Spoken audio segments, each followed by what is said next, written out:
How do we say falando, comendo, indo in English?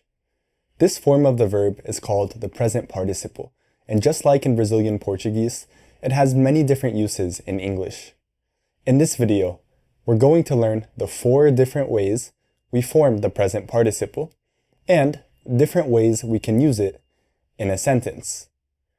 I created a PDF for you to practice what you're going to learn in this lesson. You can download it by clicking the link in the description of the video. In English, the present participle always ends in ing. For example, sleeping, reading, talking.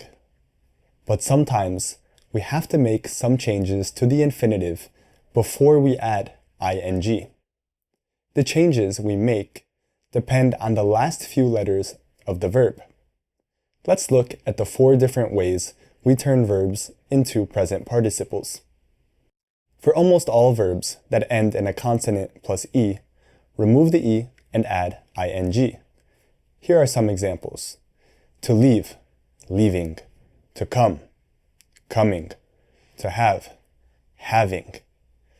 The one important exception to this rule is the verb to be.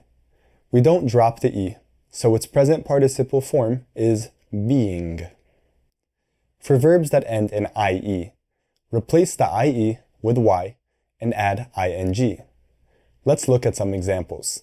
To die, dying. To lie, lying. To tie, tying. For verbs that are one syllable and end in the pattern consonant, vowel, consonant, double the final consonant and add ing. Here are some examples. To get, getting. To swim, swimming. To run, running. For all other verbs, we simply add on ing to the end of the verb. Let's look at some examples. To speak, speaking. To eat, eating. To go, going. To cry, crying. To do, doing. Now let's talk about how to use the present participle in a sentence. To talk about an action that's happening at the moment we're talking, we use the present participle with the verb to be in the present tense. Let's look at some examples. I'm teaching a class right now. You're watching this video. He's getting dressed.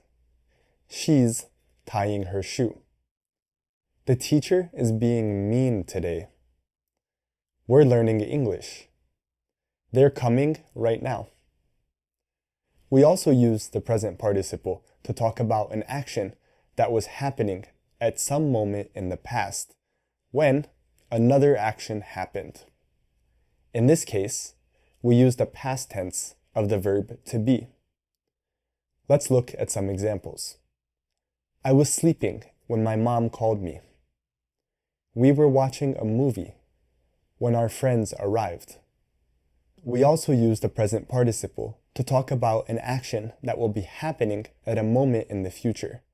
In this case, we use the future expression will be plus the present participle.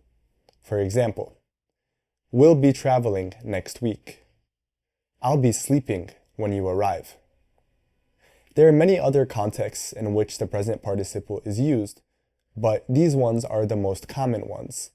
And as you saw, they are the same as the way you use them in Brazilian Portuguese. Now it's time for some homework.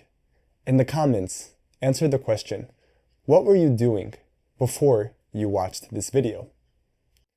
If you learned something in this lesson, don't forget to leave a like and subscribe so that you can get notified whenever I post a new video. Thanks for watching and see you next time. Bye.